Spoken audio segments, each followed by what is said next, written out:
Assalamualaikum guys. Oke, seperti biasa kali ini Mimin akan bahas film yang dibuat berdasarkan kisah nyata. Sebelumnya Mimin ucapin terima kasih sebanyak-banyaknya buat kalian yang selalu support channel ini. Tak lupa semoga di tahun yang baru ini kalian semua semakin sukses. Oke, film ini berjudul First They Killed My Father tahun 2017. Film biografi garapan Angelina Jolie ini mengisahkan perjuangan seorang gadis kecil yang masih berusia 7 tahun di tengah penjajahan dan pemberontakan. Oke, gak usah banyak bicara, mari kita genjot ke plotnya guys.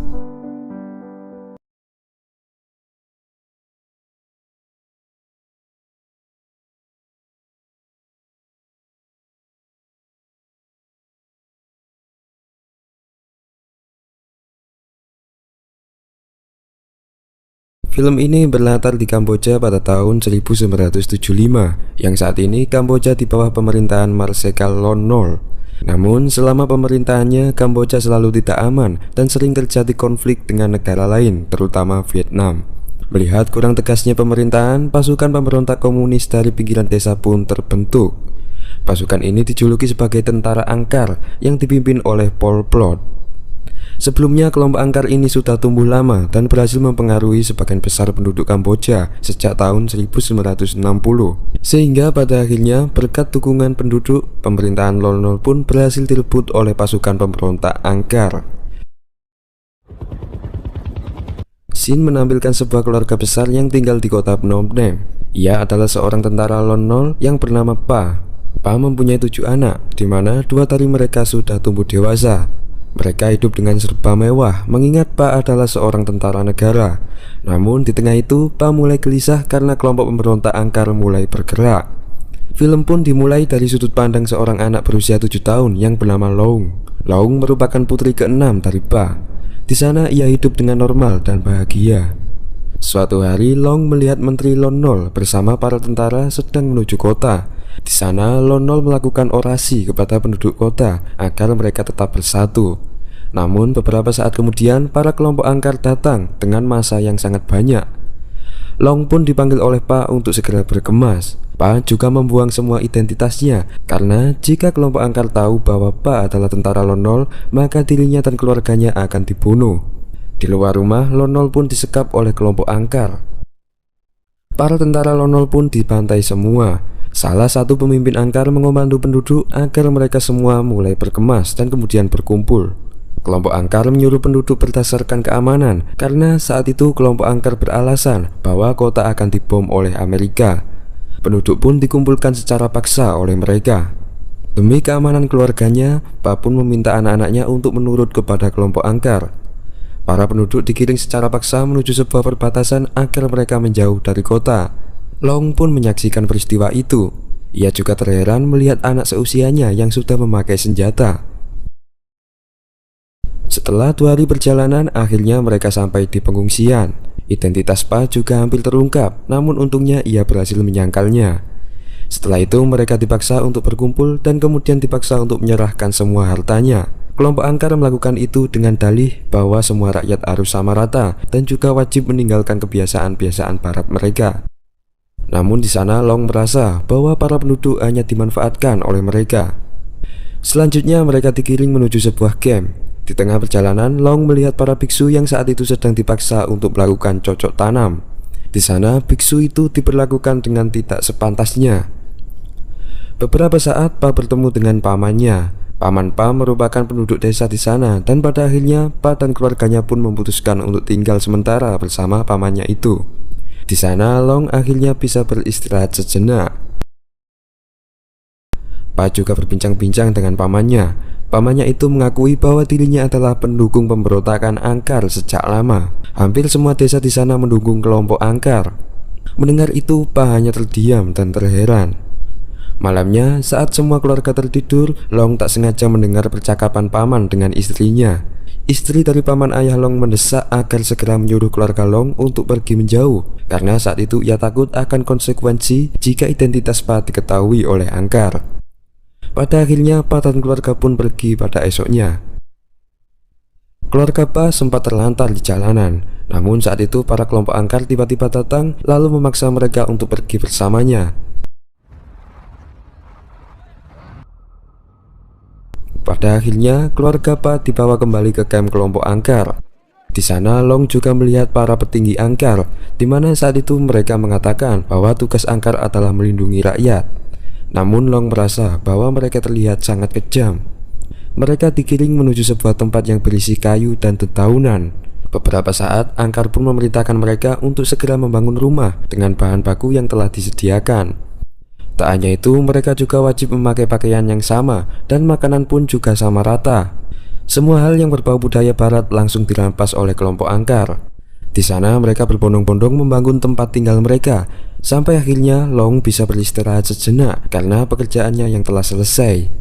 Namun esoknya para kelompok Angkar kembali memanggil mereka dan kemudian memaksa mereka untuk bercocok tanam. Angkar mengatakan bahwa mereka harus membangun perkebunan yang nantinya hasilnya akan dibagi rata.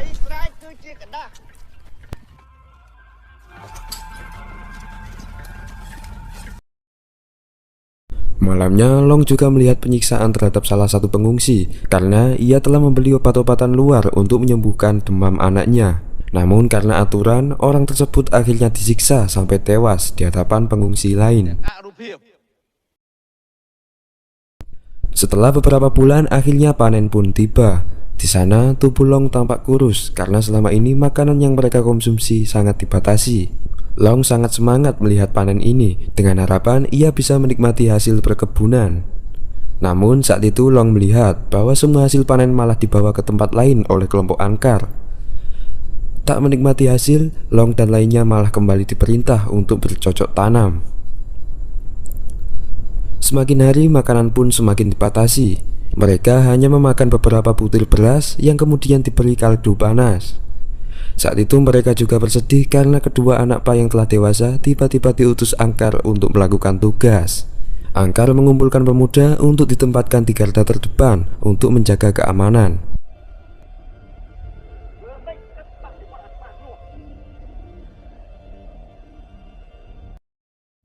Setiap pagi, Long dan teman sebayanya ditugaskan untuk mengambil air minum dari sungai. Di sana, Long tak jarang menjumpai sebuah mayat seseorang yang telah membusuk. Itu merupakan hal yang biasa bagi mereka.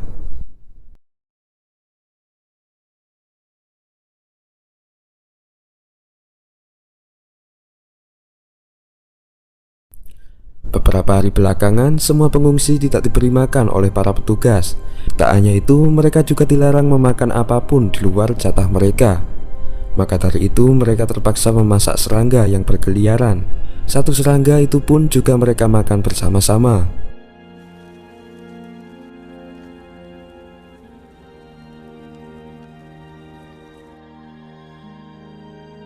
Long juga melihat banyak pengungsi yang akhirnya tewas. Tak hanya itu, kelompok Angkar juga mengabarkan bahwa kakak Long mengalami sakit parah. Di sana Long pun menjenguk bersama ibunya. Long juga melihat bahwa mereka semua dibiarkan mati di sana. Ia juga melihat kondisi kakaknya yang semakin memburuk.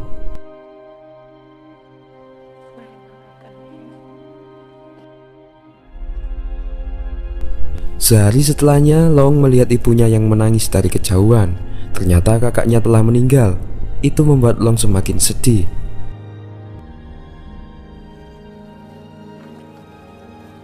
Berhari-hari Long selalu mengurus adiknya yang tampaknya kondisinya kian memburuk. Semua pekerjaan rumah ia lakukan sendiri, mengingat kedua orang tuanya bekerja di ladang. Keesokan harinya, Pa tiba-tiba dipanggil oleh kelompok Angkar. Long merasa curiga melihatnya, karena tak seperti biasanya mereka memanggil secara langsung.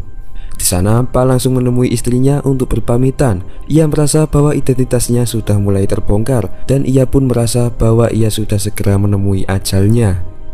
Long yang melihat ayahnya dibawa langsung mengikutinya. Ia melihat bahwa ternyata ayahnya tersebut dieksekusi mati di sebuah tempat. Hal itu membuat Long sangat terpukul. Tak hanya itu, ia juga sedih melihat kondisi keluarganya saat ini. Saat malam, adik Long kelaparan dan selalu merintih. Tak tahan melihat itu, kakak ketiga Long langsung nekat pergi ke kebun untuk mengambil jagung. Di sana Long mengikutinya, namun sayangnya kakaknya itu dipergoki oleh kelompok Angkar dan akhirnya ia pun disiksa.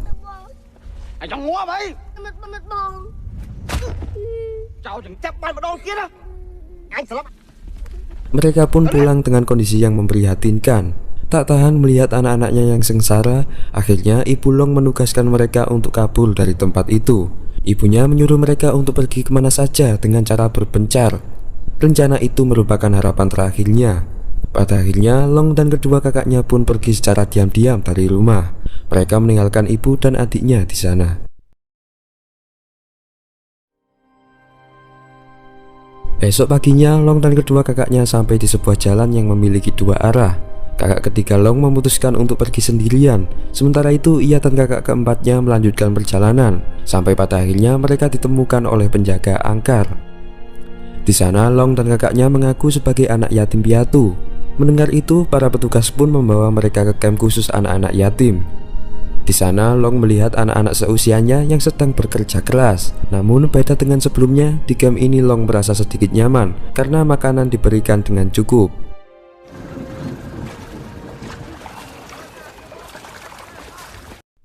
Hari-hari mereka lalui dengan penuh pekerjaan. Suatu saat Long terpaksa berpisah dengan kakaknya karena Long tiba-tiba dipanggil untuk pindah camp. Long dibawa menuju sebuah camp yang dikhususkan untuk pelatihan militer. Di sana kelompok angkar hanya memiliki anak yang tidak mempunyai orang tua, sehingga mereka bebas melakukan apapun. Angkar juga sangat membenci Vietnam, sehingga mereka membuat semboyan anti-Vietnam. Long juga diajarkan untuk merakit dan menanam ranjau di tanah. Tak hanya itu, kelompok angkar juga mengajarkan mereka untuk menggunakan senjata. Hari-hari Long lalui dengan latihan keras. Di sana mereka wajib untuk mencari makanan sendiri di dalam hutan.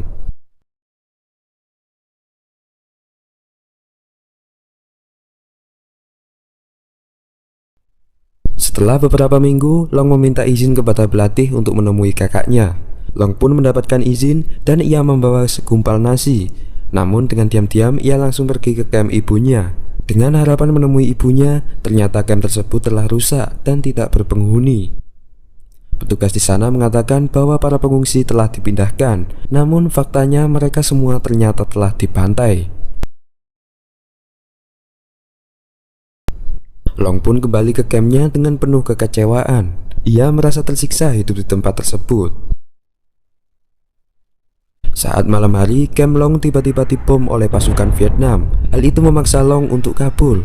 Ia juga kebingungan mencari kakaknya.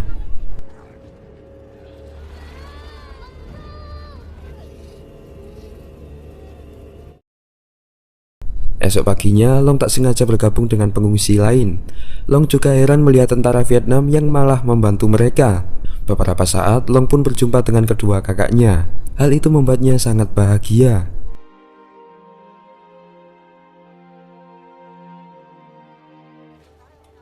Di sana, para tentara Vietnam juga memberikan makanan dengan melimpah. Salah satu teman mengatakan bahwa tujuan sebenarnya Vietnam mengebom angkar adalah untuk menyelamatkan pengungsi yang telah diperlakukan dengan tidak manusiawi. Namun sebagian penduduk Kamboja salah paham dan mengira bahwa kelompok Vietnam sedang menyerang Kamboja, sehingga para penduduk pun bersatu dan malah mendukung angkar yang mempunyai semboyan anti-Vietnam. Propaganda yang dilakukan angkar sangat mempengaruhi rakyat, dan pada akhirnya angkar pun berhasil menguasai pemerintahan. Mendengar penjelasan itu, Long pun tersadar bahwa selama ini semua penduduk Kamboja hanya dimanfaatkan oleh angkar. Ia juga teringat dengan sebagian keluarganya yang telah dibantai oleh mereka. Saat pagi hari, kamp mereka tiba-tiba diserang balik oleh kelompok angkar. Bom pun berjatuhan dan baku tembak pun terjadi. Semua pengungsi pun berhamburan, termasuk Long dan kedua saudaranya.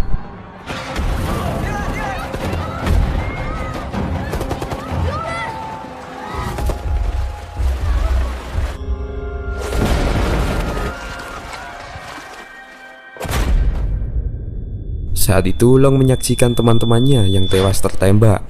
Ia juga melihat teman lamanya yang sedang berusaha menembakinya.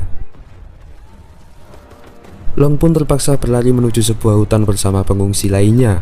Di tengah ia berlari, ia menyaksikan para pengungsi yang tewas karena ledakan ranjau.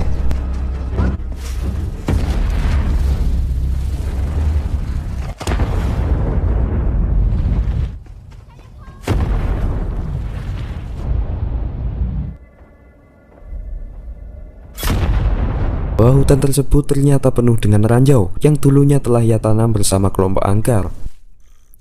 Ia pun berhenti sejenak dan menyaksikan kematian teman-temannya. Di sana ia juga khawatir dengan kedua kakaknya yang sebelumnya telah berpencar. Pada akhirnya Long pun berjalan dengan hati-hati dengan mengikuti jejak kaki sebelumnya.